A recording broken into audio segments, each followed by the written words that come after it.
बहुत समय पहले की बात है। देवगढ़ नाम का एक राज्य था, जिसकी कुदरती खूबसूरती का बयान करना मुश्किल था। चारों तरफ हरे भरे जंगल, कल कल बहती नदियां और हवा में फूलों की मीठी खुशबू। यह राज्य न केवल प्राकृतिक सौंदर्य के लिए, बल्कि अपने न्यायप्रिय और प्रजा वत्सल राजा अधिराज वर्मा के लिए भी मशहूर था। राजा अधिराज वर्मा की प्रजा उनसे बेपनाह मोहब्बत करती थी, क्योंकि उनके शासन में सब लोग खुश और समृद्ध थे। राजा अधिराज वर्मा की जिंदगी की धुरी उनकी रानी मालिनी देवी थी। उनका प्रेम ऐसा था जिसकी मिसालें दूर दूर के राज्यों में दी जाती थीं। रानी कहाँ है? क्या संदेश है महाराज? रानी साहिबा अपनी सखियों से मिलने गई हैं। वह शीघ्र ही लौट रही होंगी। आप चिंता न करें। जाओ, उन्हें मेरा संदेश दो कि उनका राजा उनकी प्रतीक्षा कर रहा है। उनसे कहो कि वो जल्द लौट आए। इसी प्रेम और खुशहाली के माहौल में धीरे धीरे समय अपनी गति से चलता रहा। एक दिन राज वैद्य ने महल में यह शुभ समाचार सुनाया। महाराज, शुभ घड़ी आ गई है। रानी मालिनी देवी गर्भवती हैं। यह समाचार पूरे राज्य के लिए हर्ष और उल्लास लेकर आया। अद्भुत! यह समाचार तो मेरे जीवन का सबसे बड़ा सुख है। तुरंत घोषणा करो, दरिद्रों के लिए भंडारे खुलवा दो और स्वर्ण मुद्राएं लुटाएं। यह 9 महीने रानी की सेवा में समर्पित होंगे। दासियों, सुनिश्चित करना कि रानी को किसी प्रकार का कष्ट न हो। उन 9 महीनों को राजा ने पूरी तरह रानी मालिनी देवी की सेवा में समर्पित कर दिया। उनकी छोटी छोटी इच्छाओं को पूरा किया। राजा और रानी दोनों ने मिलकर आने वाली संतान के लिए 100 सुंदर सपने बुने। स्वामी, मुझे लगता है कि हमारी संतान हमारे प्रेम को नया रूप देगी। मैं कितनी सौभाग्यशाली हूँ कि मुझे आपका इतना गहरा प्रेम मिला। मालिनी, तुम सिर्फ मेरी रानी नहीं हो, तुम मेरा जीवन हो। मैं बस यही चाहता हूँ कि तुम और हमारी संतान दोनों सुरक्षित रहें। हमारी यह छोटी सी दुनिया अब पूर्ण होने वाली है। अंततः वह शुभ घड़ी आ ही गई। पूरे महल में मंगल गीत गाए गए और रानी मालिनी देवी ने एक अत्यंत सुंदर पुत्री को जन्म दिया। नवजात कन्या का मुख मंडल चंद्रमा के समान तेजोमय था, पर विधाता को कुछ और ही मंजूर था। पुत्री को जन्म देने के कुछ ही क्षणों बाद रानी मालिनी देवी का स्वास्थ्य अचानक बिगड़ गया। महल की खुशी गहरे शोक और रुदन में बदल गई। महाराज, हमें क्षमा करें। हमने हर संभव प्रयास किया, पर रानी साहिबा अब इस संसार में नहीं रही। झूठ, यह झूठ है। मालिनी, मेरी मालिनी मुझे छोड़कर नहीं जा सकती। तुम कैसे कह सकते हो? वो अभी तो माँ बनी है। मेरी दुनिया उजड़ गई। मैं इसके बिना कैसे रहूंगा? राजा अधिराज वर्मा का दुहक इतना गहरा था कि वो विवेक और संतुलन खो बैठे। उनका प्रेम तीव्र शोक और अपराध बोध में बदल गया। उनके मस्तिष्क ने इस असहनीय पीड़ा का कारण ढूंढना शुरू किया और उनका ध्यान उस नवजात कन्या पर गया। यह इसी के कारण है। इसी के कारण मेरी मालिनी मुझसे दूर हुई है। यह मासूम नहीं है। यह मेरी प्रियतमा की हत्यारिणी है। इसने मेरी खुशियों को लील लिया। मैं इसका मुख नहीं देखूंगा। वह नवजात बच्ची जो अभी संसार में ठीक से आंखें भी नहीं खोल पाई थी, राजा के क्रोध और घृणा का केंद्र बन गई। एक दिन राजा ने अपनी सबसे विश्वसनीय धाय, माँ और दासी पद्मावती को बुलाया। पद्मावती, मैंने तुम्हें बुलाया है क्योंकि तुम सबसे विश्वसनीय हो। इसे मार दो। मैं इस अपशकुनी का मुंह नहीं देखना चाहता। इसी की वजह से मेरी रानी मुझसे दूर हुई है। एक पल भी यह मेरी आंखों के सामने न रहे। इसे मेरे राज्य से, मेरे महल से, मेरे जीवन से हटा दो। राजा अधिराज वर्मा के ये कठोर शब्द सुनकर दासी पद्मावती का हृदय करुणा से भर गया। वह नवजात कन्या फूलों से भी ज्यादा कोमल थी। महाराज, हे राजन, शांत हो जाइए।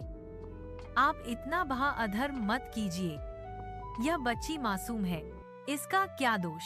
आप इस समय गहरे दुहक में हैं, इसलिए आपको उचित अनुचित का भान नहीं हो रहा है।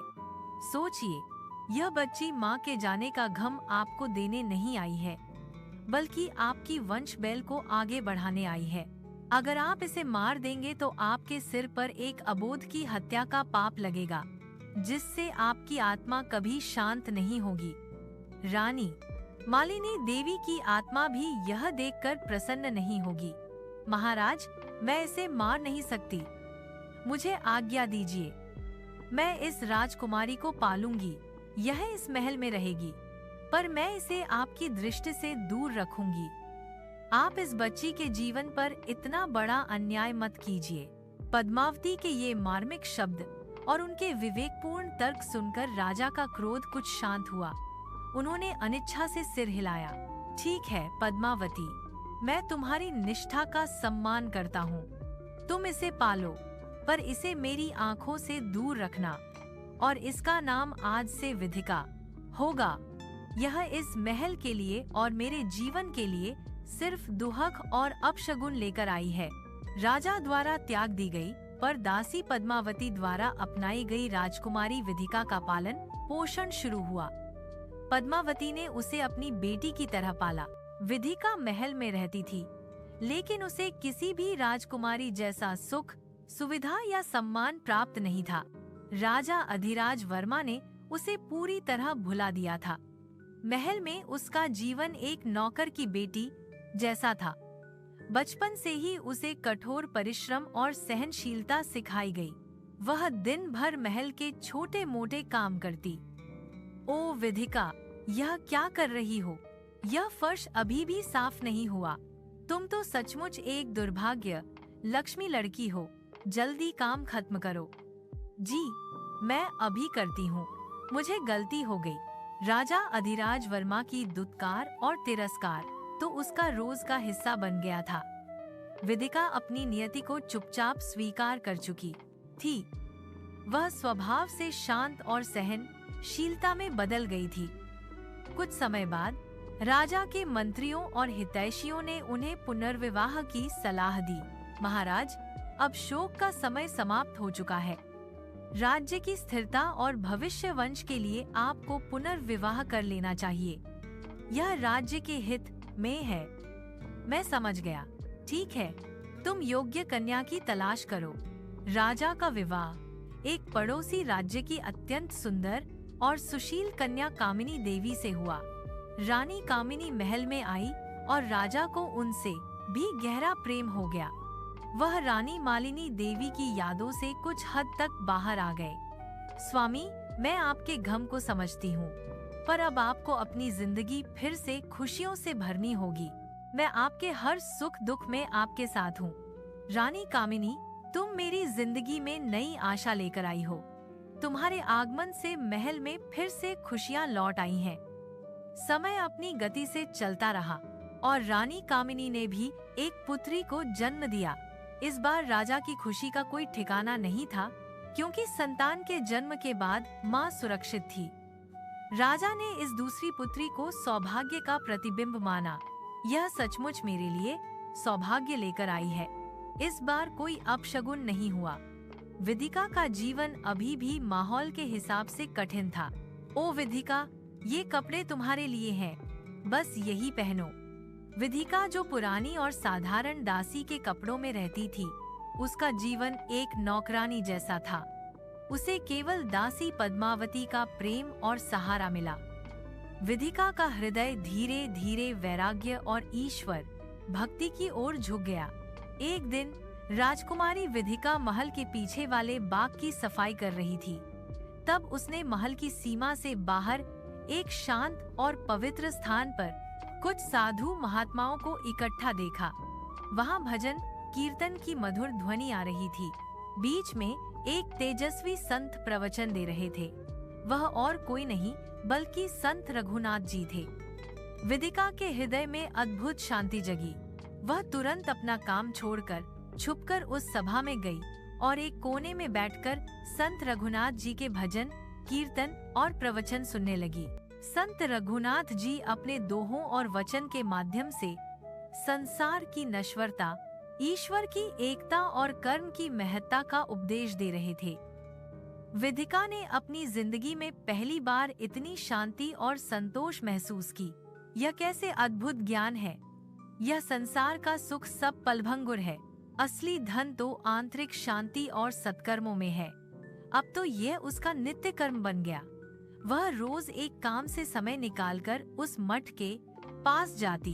इन प्रवचनों ने उसके हृदय को धीरे धीरे ज्ञानी, शांत और स्थिर बना दिया। एक बार राजा के अनुभवी मंत्रियों ने सभा में विदिका के विवाह की बात छेड़ी। महाराज, आपकी ज्येष्ठ पुत्री विदिका अब विवाह योग्य हो गई है। राजकुल की परंपरा है, हमें उसके विवाह के लिए योग्य वर ढूंढना चाहिए। रानी कामिनी देवी ने कहा, महाराज, अगर आप विदिका के लिए लड़का देखें तो अंधा, लंगड़ा या लीला ही देखें। यह तो जन्म से ही अपशकुनी है।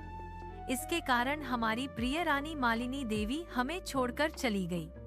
यह जहाँ भी जाएगी अपने साथ दुर्भाग्य लेकर जाएगी। इससे अच्छा है कि इसका विवाह पहले से ही किसी अंधे, लंगड़े, लूले या अत्यधिक गरीब व्यक्ति से कर दिया जाए। राजा ने मंजूर किया। राज पंडित, जो राजा के इस फैसले से हैरान और दुखी थे, फिर भी राजा की आज्ञा का पालन करने के लिए निकल पड़े। चलते चलते एक छोटे से नगर के बाहर पंडित को एक अत्यंत दरिद्र भिखारिन दिखाई दी। उस भिखारिन का बेटा दयालु जन्म से अंधा था। दोनों भीख मांगकर जीवन व्यतीत करते थे। पंडित को लगा कि यह रिश्ता राजा की इच्छा के अनुसार सबसे अच्छा रहेगा। मैं क्या करूं बेटा? मैं हमेशा आपके आदेश का पालन करूंगा महाराज। राजा अधिराज वर्मा ने बिना किसी धूमधाम के अपनी बड़ी पुत्री विदिका का विवाह उस अंधे और गरीब लड़के दयालु से कर दिया। राजा ने दहेज में एक भी सिक्का, एक भी आभूषण या कपड़ा नहीं दिया। यह विवाह राजा के लिए केवल विदिका से छुटकारा पाने का जरिया था। कुछ ही दिनों बाद राजा ने अपनी छोटी बेटी सौभाग्य का विवाह एक धनवान, सुंदर और प्रतापी राजकुमार से शान शौकत के साथ किया। लाखों का दहेज दिया गया। दोनों बेटियां अपनी ससुराल चली गईं, पर उनके भाग्य की रेखाएं पूरी तरह विपरीत थीं। विदिका अपने ससुराल में छोटे से नगर के झोंके को देखकर हैरान हो गई। वहां चारों तरफ गुर्बत थी। घर में न तो खाने के लिए काफी अनाज था, न ही रहने का उचित प्रबंध। उसके पति दयालु और सास दोनों भीख मांगकर जीवन व्यतीत करते थे। विदिका ने अपना मन शांत रखा और इस नई परिस्थिति को भी अपने कर्म के रूप में स्वीकार किया। अगले दिन विदिका का पति दयालु और सास दोनों भीख मांगने चले गए। विदिका ने घर की सफाई की और दोपहर तक उनका इंतजार किया। माँ जी, आप लोग भीख मांगकर जो कुछ लाते हैं वो हमारे गुजारे के लिए काफी नहीं है। इस तरह तो हम एक दिन भूखे ही मर जाएंगे। अगर आप आज्ञा दें तो मैं भी कुछ काम कर लूंगी। मैं घर को गुर्बत से बाहर निकालना चाहती हूँ। बाहू, तुम तो एक राजकुमारी हो, तुम यह कठोर काम कैसे कर पाओगी? तुमने तो कभी कष्ट नहीं झेला होगा। हाँ, मुश्किल तो होगी, पर मैं कर लूंगी। वैसे भी मुझे अपने पिता के महल में काम करने की आदत है। मेरा जीवन कभी भी राजकुमारी जैसा नहीं रहा। अगर आप लोग गुर्बत में जी रहे हैं तो मैं भी अपने कर्म से इस गुर्बत में नया जीवन भर दूंगी। बहू, तुम इतनी गुणवान हो, इतनी रूपवान हो, इतनी विनम्र और सहज हो। मुझे समझ नहीं आ रहा है कि तुम्हारे पिता ने तुम्हारा विवाह मेरे जैसे गरीब और अंधे लड़के से कैसे कर दिया। वह तो सचमुच एक क्रूर इंसान है। अगले दिन विदिका बाजार से अपने बचे हुए पैसे से सिर्फ एक टोकरी ककड़ी खरीदने गई और बेचने लगी। उसने ककड़ी को बहुत सलीके से सजाया और एक शांत स्थान, जो संत रघुनाथ जी के मठ के सामने था, वहां बैठकर बेचना शुरू किया। उसकी मधुर वाणी और शांत स्वभाव के कारण धीरे धीरे सारी ककड़ी बिक गई। सिर्फ 2 ककड़ी बची। तब उस मठ में बैठे संत रघुनाथ जी ने अपनी शिष्या की इम्तिहान लेने की इच्छा की। वो देखना चाहते थे कि कठिन परिस्थितियों में भी विधिका का हृदय कितना शुद्ध और निस्वार्थ है। पुत्री, मुझे बहुत भूख लगी है। मेरी यात्रा बहुत लंबी रही। क्या तुम यह बची हुई 2 ककड़ी मुझे दे सकती हो? पर मेरे पास आपको देने के लिए पैसे नहीं हैं। हे महात्मा, आप तो मेरे पिता जैसे हैं, मेरे गुरु जैसे हैं। अगर आपको भूख लगी है तो आप यह ककड़ी सहर्ष खा सकते हैं। मुझे पैसे नहीं चाहिए। मेरे पिता तो मुझसे नफरत करते हैं और मुझे देखना भी पसंद नहीं करते। और मेरी माँ पद्मावती को छोड़कर मेरे पति अंधे हैं और मेरी सास भीख मांगती है। मेरे पास इस संसार का सब कुछ है, बस एक पिता का प्रेम ही नहीं है। तो आप ही मेरे गुरु हैं, आप ही मेरे पिता हो। आप प्यार से इस ककड़ी को खा लीजिए और अपना आशीर्वाद दीजिए। खाने के बाद संत रघुनाथ जी अपने रूप में वापस आ गए और उन्होंने विधिका से कहा, बेटी, तुम अपनी सास और पति को दीक्षा दिलाओ और परमात्मा की भक्ति करो। इस संसार के भौतिक सुखों में कुछ नहीं रखा है। विधिका ने पूरे विश्वास के साथ ऐसा ही किया। उसने अपने पति और सास को संत रघुनाथ जी से दीक्षा दिलाई और तीनों भक्ति करते रहे। कुछ दिनों बाद संत रघुनाथ जी का अद्भुत चमत्कार हुआ। यह क्या है? मेरी झोपड़ी की जगह एक आलीशान भव्य महल खड़ा है। यह तो किसी स्वर्ग लोक जैसा है। बेटी, यह और कोई नहीं, यह गुरु जी की कृपा है। मैं उन्हें पहचान नहीं पाई थी। यह उनकी दया है। तब उसका पति दयालु वहाँ आया, लेकिन इस बार पहले जैसा नहीं था। उसके चेहरे पर तेजस था और आंखों में रोशनी। देखो, मेरी आंखें वापस आ गई। मैं देख सकता हूँ। यह सब देखकर विधिका अपने आंसुओं को रोक नहीं पाई। वह खुशी से रो पड़ी और हृदय से संत रघुनाथ जी को बार बार धन्यवाद देती रही। विधिका और दयालु अब अत्यंत धनी और सुखी हो गए। उन्होंने सबसे पहले अपने नए महल के पास एक भव्य संत रघुनाथ जी का मठ बनवाया।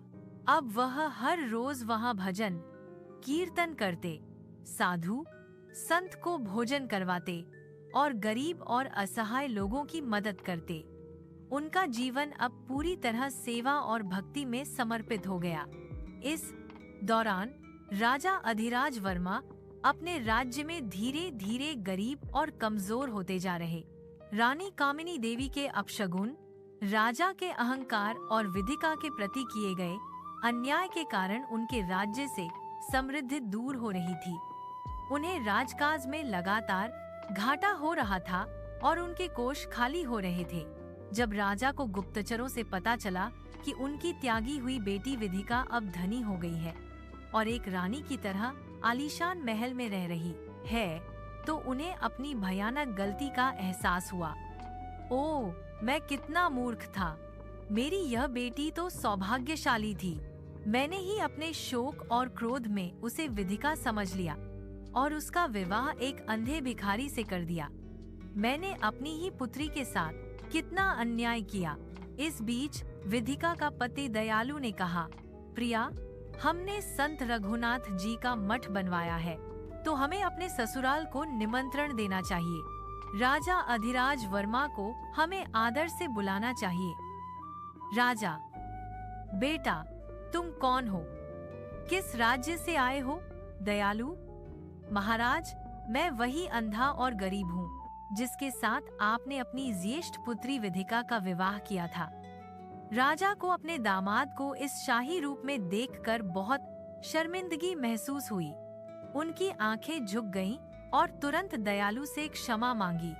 मुझे क्षमा कर दो दामाद, मैंने अपनी बेटी के साथ बहुत बड़ा अन्याय किया।